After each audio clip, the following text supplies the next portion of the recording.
The glossy printout slid across Mr. Sullivan's desk with a whisper that felt like a scream. My hands went cold as I stared at the images. It was my face. My body. But doing things I had never done. The photographs were obscene and clearly fake, but horrifyingly convincing. My boss cleared his throat. "Elara, I need you to explain these." His voice was careful, neutral. I couldn't breathe. My stomach twisted into knots as I picked up one of the printouts with shaking fingers. Someone had photoshopped my head onto another woman's body in compromising positions. The images looked professional, almost real. My career, my reputation, everything I had worked for was bleeding out on that polished desk.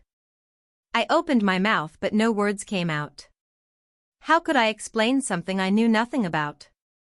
Mr. Sullivan watched me with an expression I couldn't read. Not quite accusing but not supportive either. He was waiting for answers I didn't have. The fluorescent lights above felt too bright. The office walls seemed to close in around me. This was a nightmare and I couldn't wake up. "They were sent from an anonymous email address," Mr. Sullivan said, breaking the heavy silence. He turned his computer monitor toward me. The sender name read a concerned colleague. My heart hammered against my ribs. Who would do this to me? I scrolled through the email text with trembling hands.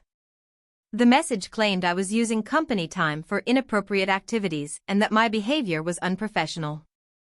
It was written in a tone that seemed concerned, almost righteous. But the words felt calculated, designed to destroy me. "Mr. Sullivan, I swear to you, I have no idea what this is," I managed to say. My voice came out smaller than I intended. He nodded slowly. "I believe you might not know who sent these, but I have to take this seriously. You understand that, right?" I understood. In the court of workplace reputation, even false accusations left permanent stains. He explained that the company would need to investigate. Until then, he couldn't make any promises about my position. I left his office clutching copies of the images, my mind spinning. Someone wanted me gone. But who hated me enough to do this? I drove home in a daze, barely registering the traffic around me. When I walked through the front door, Mark was on the couch scrolling through his phone. I dropped my bag and held up the printouts. "Look at these," I said. My voice cracked with emotion. He glanced at the images and his face went pale. But not the right kind of pale. Not shocked pale. Guilty pale. "This is insane," he muttered, looking away quickly. Who would do something like this? His reaction felt wrong. Too careful, too rehearsed. I studied his face, searching for the man I had married 3 years ago. "Mark, look at me." He wouldn't. His eyes stayed fixed on the coffee table. "I'm sure it's just some kind of mistake, Elara. Maybe a virus or something." "A mistake? A virus?" The excuse was so weak it insulted my intelligence. My husband was lying to me. I could feel it in my bones. The way he shifted uncomfortably, the way his jaw tightened. He knew something. Maybe he knew everything. The realization hit me like ice water. Mark was involved in this. The next evening, Brenda showed up unannounced, carrying a casserole dish. My mother-in-law had a key to our house, something that had always bothered me but Mark insisted was normal. She swept into the kitchen with her usual air of ownership, placing the dish on the counter. "I heard you had a difficult day at work, dear," she said. Her smile didn't reach her eyes. It was predatory, almost gleeful. I stiffened. How did she know about what happened? I hadn't told anyone outside the office. Mark must have called her. Brenda poured herself a glass of wine from our cabinet like she lived here. "You know, Elara, this job of yours has made you so unpleasant. Always stressed, always working late. Mark and I have been talking." My stomach dropped. "Mark and I?" She continued without waiting for my response. "We both agree that once you're fired, you'll finally have time to focus on what really matters. Taking care of this house. Taking care of my son. The words hung in the air like poison. She wasn't offering comfort. She was celebrating my potential downfall. Brenda took a slow sip of wine, her eyes locked on mine. I sent those pictures, of course, she said casually. As if she had just admitted to buying groceries. My blood turned to ice. It was surprisingly easy, actually. You're so trusting, Ilara. You leave your social media wide open. Finding photos of you was simple. Then I just paid someone online to do the rest. She set down her glass and smiled. Now you'll be fired and we'll finally have this house to ourselves. You'll be a proper wife for once. Someone who knows her place. I couldn't move. Couldn't speak. The confession was so brazen, so shameless. She had destroyed my career, my reputation on purpose. Mark appeared in the doorway. I turned to him, desperately waiting for him to defend me, to tell his mother she was insane. Instead, he just stood there. Then he nodded. She's right, Ilara. It's for the best. You've been so obsessed with work. This will help you refocus. The betrayal was complete. My husband and his mother had conspired against me. They thought they had won. But as I looked at their smug, triumphant faces, something inside me shifted. The shock and pain burned away, leaving something cold and hard behind. I stared at them both. Brenda's satisfied smirk. Mark's weak nod of agreement. They actually believed they had beaten me. That I would just crumble and accept this. For a moment I felt the weight of their betrayal crushing down on me. 3 years of marriage. 3 years of tolerating Brenda's passive-aggressive comments, her constant intrusions. And this was what it had been building toward. But then the fury came. Not hot and explosive. Cold and calculating. I straightened my spine. I see, I said quietly. My voice was perfectly even. Controlled. Brenda's smile widened. She thought my calm meant defeat. Mark relaxed slightly. They had no idea. No idea that I had already started planning. No idea about the cards I was holding. No idea that their arrogance had blinded them to 2 critical facts. Facts that would destroy them. I turned and walked toward the bedroom without another word. Behind me I heard Brenda laugh. She'll come around, she said to Mark. They always do. But I wouldn't. I was done being underestimated. Done being controlled.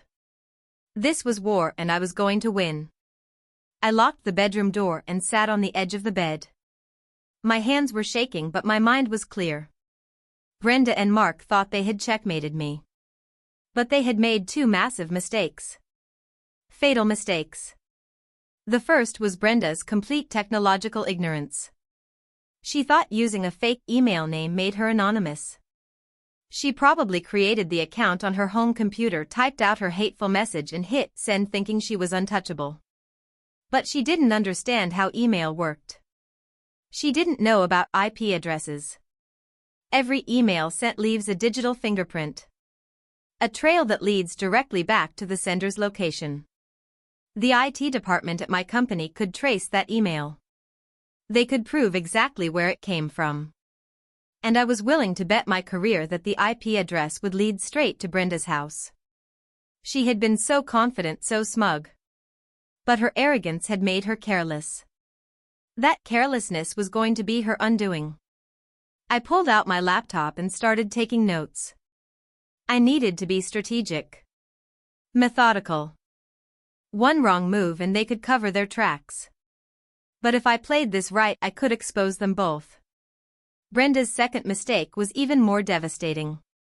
For years she had made passive-aggressive comments about this house. Mark's house needs new curtains.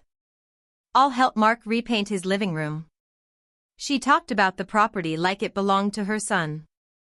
Like I was just a guest here. Mark never corrected her. In fact, he played into it. He let her believe he owned this place. Let her think she had some claim to it. But here was the beautiful karmic truth. This house wasn't Mark's. Not even a little bit. I had bought it 3 years before I ever met him. I had used money from my inheritance after my grandmother passed away. The down payment, the mortgage, the deed, everything was in one name. Mine. Mark moved in after we got married. I had loved him, then trusted him completely. I never bothered putting his name on the deed. At the time it seemed like a minor detail. Now it was my nuclear option. Brenda thought she could push me out of Mark's house. She had no idea she was actually trespassing in mine. The irony was almost beautiful. Almost funny. If it wasn't so cruel. The next morning I drove to work early. I didn't go to HR. Not yet. Instead, I went straight to the IT department. Sam worked in a corner cubicle surrounded by monitors and empty energy drink cans. We had been friendly for years. He looked up when I knocked on his cubicle wall. "Hey Alara, what's up?" I took a breath and let my voice shake just a little. "Sam, I need help. Someone is harassing me. They sent fake pictures to Mr. Sullivan trying to get me fired." His expression shifted immediately. Concern replaced casual friendliness. "That's messed up. What do you need?" I explained the situation carefully. I showed him copies of the email Mr. Sullivan had received. "I need you to trace the headers. I need to know where this came from." Sam frowned, studying the printouts. "This is serious stuff." "Yeah, I can trace it. Give me a couple hours." I thanked him, trying not to let my relief show too much. This was step 1. Proof. Hard digital proof that Brenda had done this. As I walked back to my desk, I felt the first real spark of hope since this nightmare began. During my lunch break, I drove across town to meet Ms. Pierce. She was a lawyer someone a friend had recommended months ago for something unrelated. I had kept her card. Now I was grateful I had. Her office was sleek and minimalist. She was a woman in her 50s with sharp eyes and an even sharper suit. I sat across from her and told her everything. The photoshopped images. Brenda's confession. Mark's complicity. The house deed. Miss Pierce listened without interrupting. When I finished, she leaned back in her chair. Her smile was terrifying. All teeth and cold calculation. "Oh, this is good," she said. "This is very, very good." She explained the legal terms. Tortious interference with a contract. Defamation. Harassment. And then there was the house situation. If they're living in your property and refusing to leave, that's trespassing. We can file for eviction. She tapped her pen against her notepad. "But first, let's talk about divorce. You're filing, right?" I nodded. I had already made that decision. Miss Pierce's smile widened. "Then let's make sure you get everything you're entitled to." That afternoon, Sam sent me a message. My phone buzzed and I nearly dropped it in my rush to check. Got it.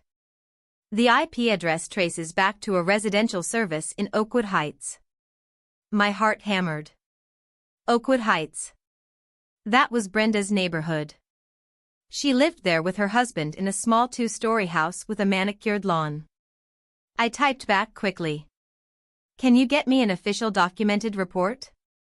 Something I can give to HR and my lawyer?" Sam replied almost immediately. "Yeah, I'll generate the full trace report. It'll have timestamps, IP address, location, everything. Give me until end of day." I thanked him and sat back in my chair. The trap was closing. Brenda thought she was clever. Thought she had outmaneuvered me. But she had left a trail. A clear, undeniable trail that led straight back to her front door. I forwarded Sam's message to Miss Pierce with a brief explanation. Her response was one word. Perfect. I could almost hear the satisfaction in that single word. We were building a case. Brick by brick. And Brenda had no idea what was coming. Miss Pierce moved quickly. By the end of the week she had filed divorce papers. I signed them with a strange sense of relief. 3 years of marriage ending with the stroke of a pen. She also drafted a formal cease and desist letter for Brenda. It outlined the harassment, the defamation, and the consequences if she continued. Then came the eviction notice. For both Brenda and Mark. They had 30 days to vacate my property. Miss Pierce handed me copies of everything. "I'll serve these personally," she said. "But not yet. Let's wait until after you meet with HR. We want all our ducks in a row." I agreed. Timing was everything. Meanwhile, I requested a formal meeting with Mr. Sullivan and the head of HR. I kept my tone professional. I explained that I had new information regarding the anonymous email. They scheduled the meeting for Monday morning. 3 days away. 3 days to prepare. 3 days for Brenda and Mark to keep thinking they had one. I could barely sleep that weekend. My mind raced with possibilities. With scenarios. But underneath the anxiety was a cold, steady certainty. I was going to win this. Monday morning arrived. I walked into the conference room with a folder under my arm. Mr. Sullivan was there along with Patricia, the head of HR. They both looked serious. I sat down and slid the official IT report across the table. "This is the trace report for the email that was sent to you," I said. My voice was calm. Steady. Patricia picked up the report and scanned it. Her expression shifted from neutral to shocked. "This IP address, it's registered to a residential address in Oakwood Heights." I nodded. "That's my mother-in-law's home. Brenda Williams. She admitted to me personally that she sent those images.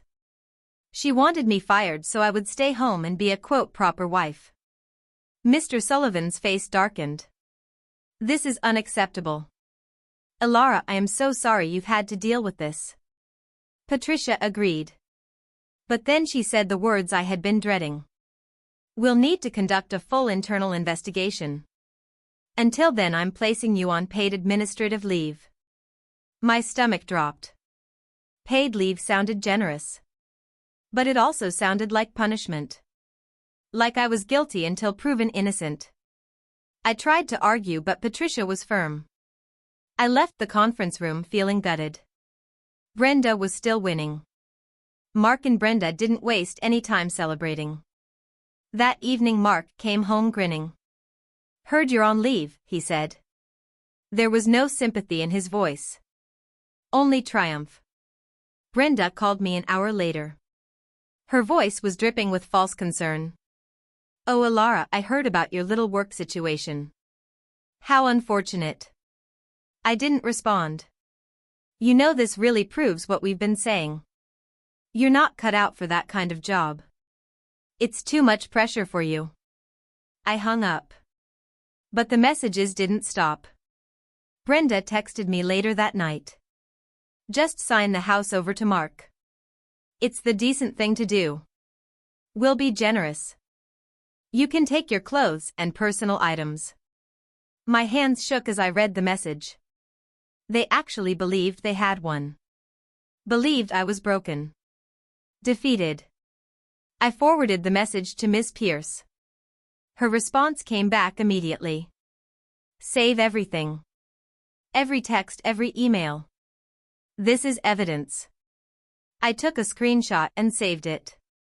Then I blocked Brenda's number. But not before reading her final message. "We're having a little party this weekend. At the house. You're not invited." The next morning Brenda called from a different number. I almost didn't answer. But curiosity got the better of me. "Elara dear, I'm hosting a small gathering at the house this Saturday," she said. Her voice was sweet. Poisonous. "Just a few friends. We're celebrating Mark's new chapter. His fresh start." She paused. "You can come by on Saturday morning and pick up your things. But please use the back door. I don't want you making a scene in front of my guests." The audacity was breathtaking.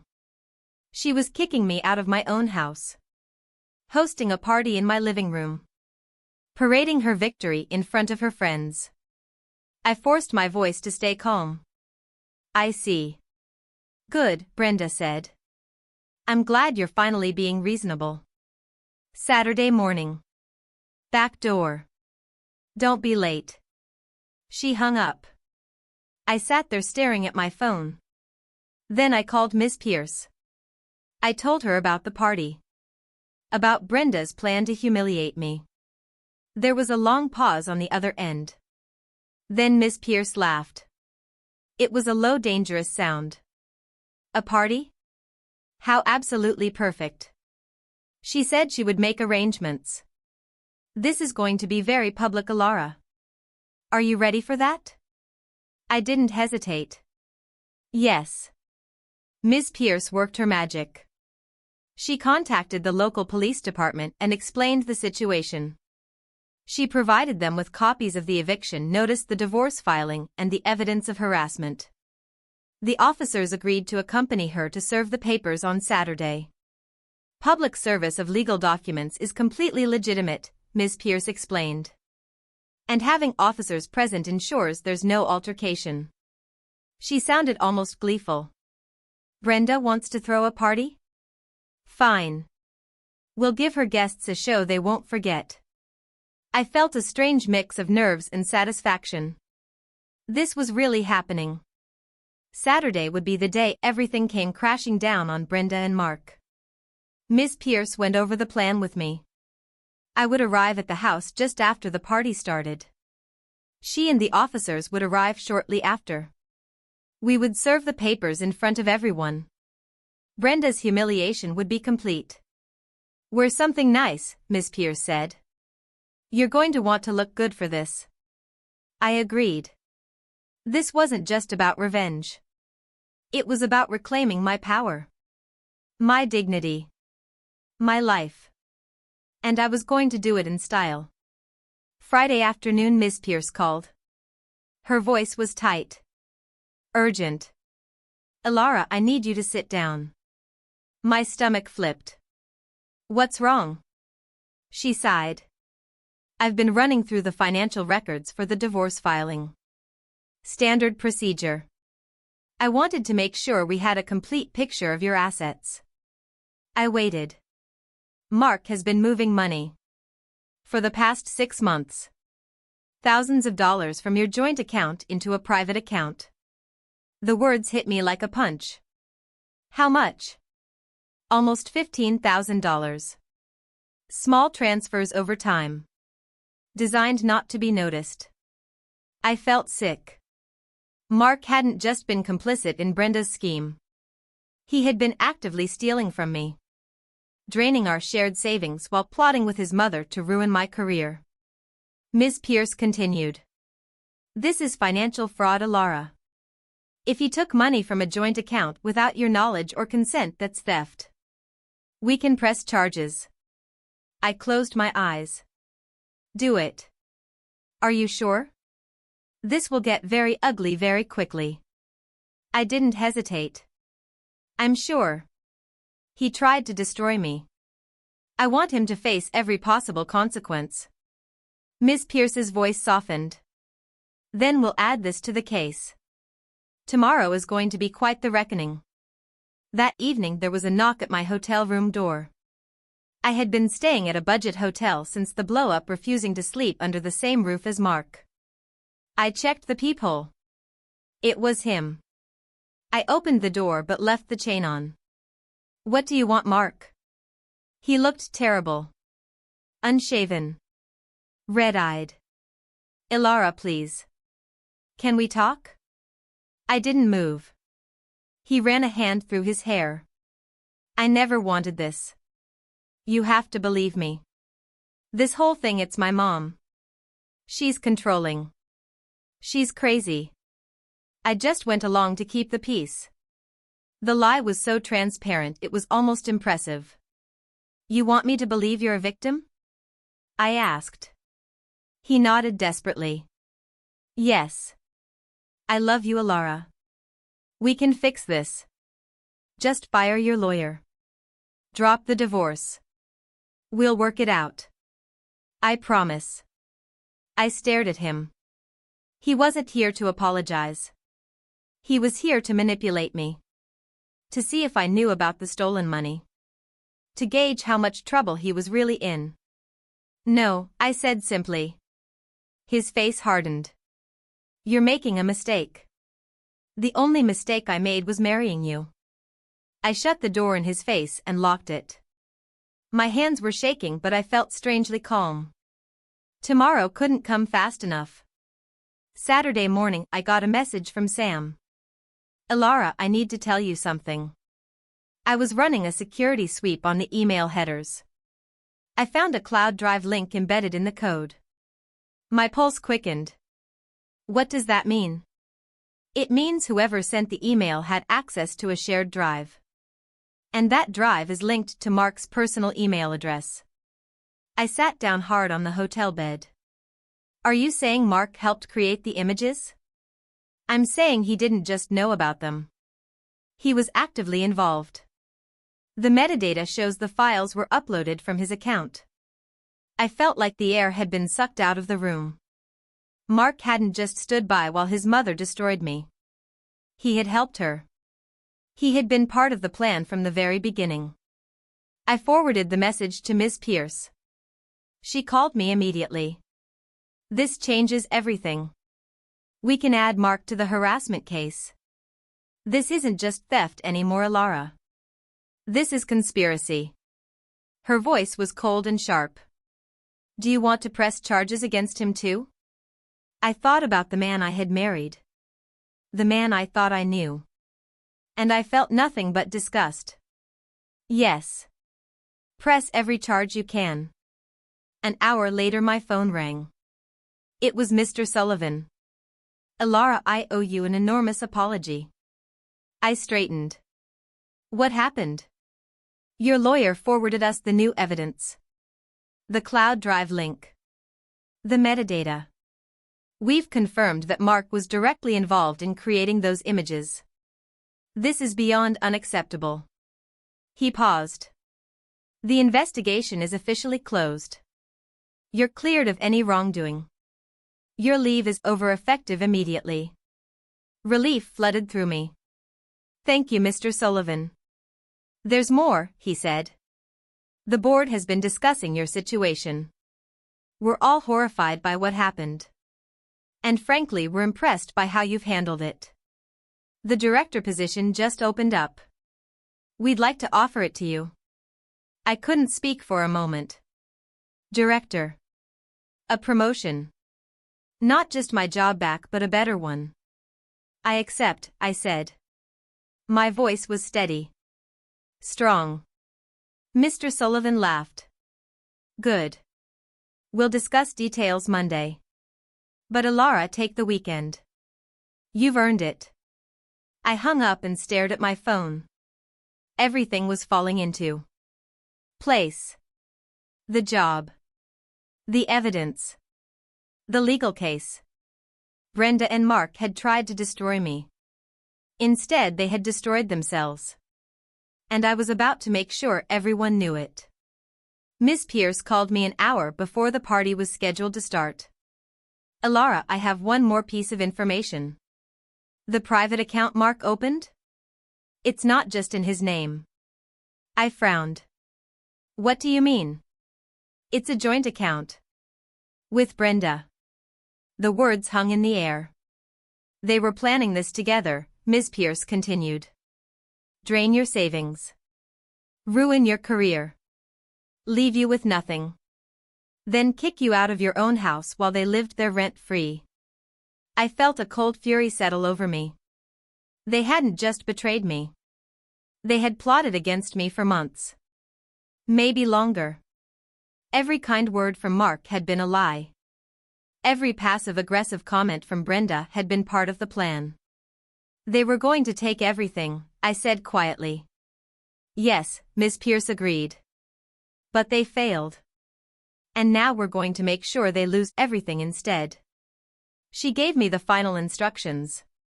The officers would meet us at the house at 2 p.m.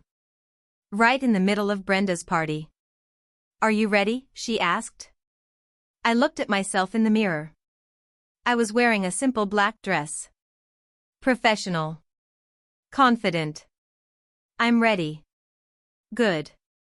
Let's go end this." I pulled up to the house at exactly 2 p.m. Cars lined the street. Brenda's friends were here. I could hear laughter and music coming from inside. My house. My living room. I took a deep breath and walked up the front path. I didn't use the back door like Brenda had demanded. I walked straight up to the front door and opened it with my key. The laughter stopped. Everyone turned to stare at me. Brenda was holding a champagne flute. She was mid-sentence when she saw me. Her face went from shock to fury in seconds. "What are you doing here?" she demanded. "I told you to use the back door." I stepped into the living room. "This is my house, Brenda. I don't use the back door." Mark appeared from the kitchen. His face went pale when he saw me. Brenda recovered quickly. She plastered on a fake smile for her guests. "Elara dear, you're confused. This is Mark's house. You need to leave before I call the police." I pulled the property deed from my purse. "Whose house do you think this is?" I asked. My voice was calm. Steady. I handed her the deed. She snatched it from my hand and read it. The color drained from her face. Her friends were watching now. Confused. Uncomfortable. "This house is in my name," I said loudly enough for everyone to hear. "I bought it 3 years before I ever met Mark. He has no legal claim to it. Neither do you." Brenda's mouth opened and closed. No words came out. I turned to Mark. He was frozen. Pale. I pulled out the bank statements Miss Pierce had prepared. "And you, Mark? You've been stealing from me. $15,000 from our joint account. That's felony theft." I handed him the papers. He stared at them like they were written in a foreign language. Brenda found her voice. "This is ridiculous. You can't prove any of this." Right on cue, Ms. Pierce walked through the front door. 2 uniformed police officers were right behind her. The room went silent. Ms. Pierce smiled. It was the smile of a predator who had cornered her prey. "Brenda Williams," she said. "You've been served. Harassment, defamation, and trespassing." She handed Brenda a thick envelope. Brenda took it with shaking hands. Ms. Pierce turned to Mark. "Mark Williams. You've been served. Divorce papers and theft charges." She handed him his own envelope. Mark just stared at it. His face was completely blank. One of the officers stepped forward. "You both have 10 minutes to gather your personal belongings and vacate the premises." Brenda started screaming. "This is insane. You can't do this." Miss Pierce's voice was ice. "Actually, we can. This property belongs to Elara. You have no legal right to be here. If you refuse to leave, you'll be arrested for trespassing." Brenda's friends were already backing toward the door.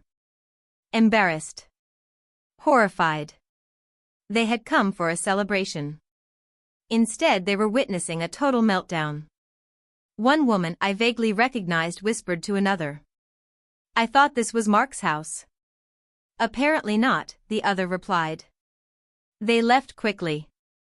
Within minutes, the living room was empty except for me, Ms. Pierce, the officers, Brenda, and Mark. Brenda was still clutching the champagne glass. Her hands were shaking so badly the liquid sloshed over the rim. Mark finally spoke. His voice was hollow. "Elara, please. We can talk about this." "No," I said. "We can't. You tried to destroy my life. You stole from me. You helped your mother create those images. You're done, Mark. We're done."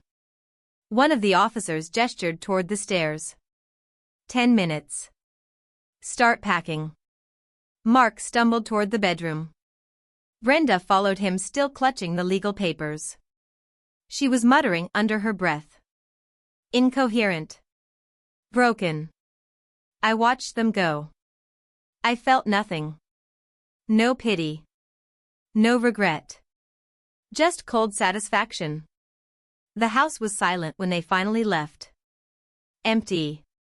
The champagne flutes were still scattered across the coffee table.